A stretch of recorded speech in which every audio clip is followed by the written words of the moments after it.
కొత్త రేషన్ కార్డుల జారీపై తెలంగాణ ప్రభుత్వం ఫోకస్ చేసింది. అక్టోబర్లో కొత్త రేషన్ కార్డులు ఇవ్వాలని నిర్ణయించింది ప్రభుత్వం. మార్గదర్శకాలపై కీలక నిర్ణయం తీసుకుంది. కొత్త రేషన్ కార్డు దరఖాస్తులకు వార్షిక ఆదాయం గ్రామీణ ప్రాంతాల్లో 1,50,000, పట్టణాల్లో 2 లక్షల లోపు ఉండాలని నిర్ణయించింది. 3.5 ఎకరాలు తడి, 7.5 ఎకరాల లోపు మెట్ట భూమి ఉన్నవారే రేషన్ కార్డులకు అర్హులు. అయితే ఇతర రాష్ట్రాల్లో ఆదాయ పరిమితులు పరిశీలించామని, ప్రస్తుత నిబంధనలు కొనసాగించాలా లేదా అనే దానిపై త్వరలోనే నిర్ణయం తీసుకుంటామని మంత్రి ఉత్తమ్ కుమార్ రెడ్డి తెలిపారు.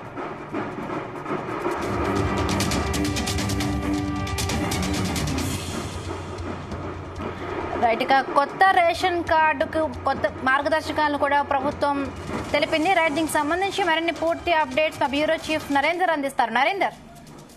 రైట్ బిందు, పిసిసి అధ్యక్షుడిగా ఉన్న సమయంలో రేవంత్ రెడ్డి చాలా ఎన్నికల హామీలు ఇప్పించడం జరిగింది. దీంట్లో భాగంగా 6 గ్యారంటీలతో పాటు రేషన్ కార్డులకు సంబంధించినటువంటి అంశం మీద చాలా స్పష్టంగా మా గవర్నమెంట్ రావడంతో ఇస్తామని చెప్పడం జరిగింది. దీనిలో భాగంగా కొత్త రేషన్ కార్డులకు సంబంధించి ఇప్పటికే పలు సంక్షేమ పథకాలు ప్రస్తుతం ఉన్నటువంటి కాంగ్రెస్ ప్రభుత్వం అమలు చేస్తోంది. రేషన్ కార్డులు ఎప్పుడు ఇస్తారా అన్నటువంటి అంశం మీద ఇప్పటికే లక్షలాది మంది ఎదురు చూస్తున్నటువంటి సందర్భాన్ని మనం చూస్తున్నాం.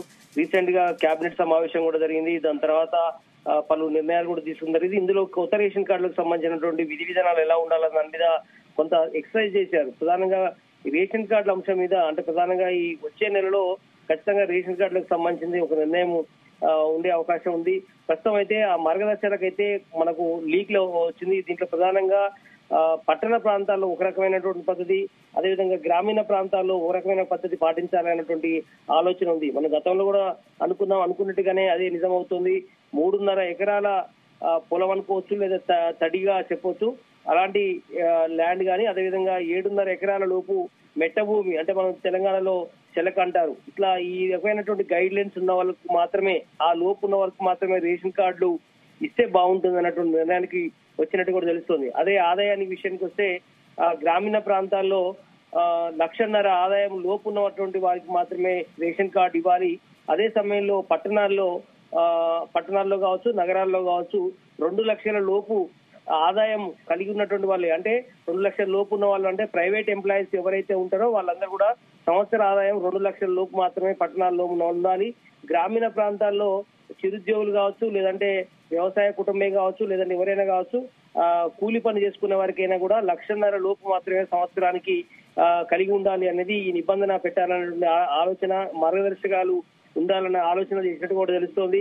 ఇవన్నీ కూడా పక్క రాష్ట్రాల్లో ఒక స్టడీ చేయాలనుకుంటున్నారు. ఇతర రాష్ట్రాల్లో ఎలాంటి నిబంధనలు పాటించారు, మన రాష్ట్రంలో ఎలాంటి ప్లాన్ తో గైడ్లైన్స్ తో ముందుకెళ్లాలన్న అంశం మీద ఇప్పటికే శాఖ మంత్రిగా ఉన్నటువంటి ఉత్తమ్ కుమార్ రెడ్డి దీని మీద స్టడీ చేస్తున్నటువంటి పరిస్థితి. ఇప్పటికే ముఖ్యమంత్రి రేవంత్ రెడ్డి గ్రీన్ సిటీ నేపథ్యంలో త్వరితగతిన ఈ రూల్స్ ఫ్రేమ్ చేసి వెంటనే రేషన్ కార్డులకు సంబంధించినటువంటి అంశం మీద ఇమీడియట్లీ రిలీజ్ చేయాల్సిన అవసరం ఉందని కూడా చెప్తున్నారు. ఎందుకంటే గడిచిన 10 ఏళ్లుగా మనం చూస్తూ వస్తున్నాం, రేషన్ కార్డులు రాలేదు. రేషన్ కార్డులు పెద్ద కుటుంబం ఉన్న వాళ్ళందరూ కూడా చిన్న కుటుంబంలో ఎవరైతే పెళ్లిళ్ళు చేసుకుంటూ ఉన్నారో అమ్మాయిలు కావచ్చు, అబ్బాయిలు, వాళ్ళందరూ కూడా ఇప్పుడు రేషన్ కార్డు ఎవరు కూడా లేని పరిస్థితి మనం చూస్తున్నాం.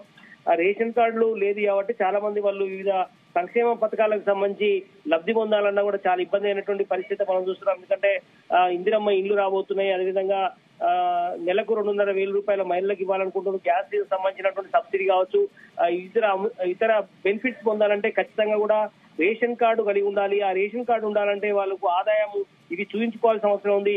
కనుక మీ సేవలు కావచ్చు, లేదంటే ఎంఆర్ఓ ఆఫీసులో కావచ్చు, ఎక్కడైనా కూడా ఇన్కమ్ సర్టిఫికేట్ పొందాల్సి ఉంటుంది.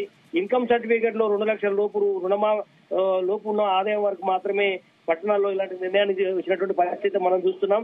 అదే సమయంలో 1,50,000 లోపు ఉన్నటువంటి గ్రామీణ ప్రాంతాల్లోకి మాత్రం ఇలాంటి నిర్ణయం చేసే పరిస్థితి మనకు కనిపిస్తోంది.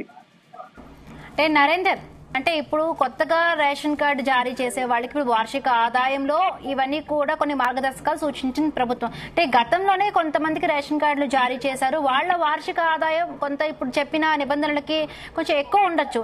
సో ఆ రేషన్ కార్డులో ఏమైనా కోత పెట్టే అవకాశం ఉందా? ప్రస్తుతం పాత వాటి జోలికి పోయే అవకాశం అయితే కనిపించట్లేదు. ఇక్కడ నుంచి కొత్త రేషన్ కార్డు పొందే వాళ్ళకు మాత్రమే ఈ నిబంధనలు వర్తించే అవకాశం అయితే చాలా క్లియర్ కట్ గా ఉన్నాయి. గతంలో పింక్ కార్డు ఉండేవి, అదే సమయంలో వైట్ కార్డు కూడా ఉండేవి. అయితే పింక్ కార్డు ఒక్కడి కూడా అమల్లోకి ఉండే పరిస్థితి లేదు. ఎలాంటి రేషన్ కూడా పొందే అవకాశం కూడా ప్రస్తుతం రాష్ట్రంలో లేదు. అలాంటి వాటి మొత్తం పూర్తిగా రద్దు చేసినటువంటి పరిస్థితి మనం చూసాం.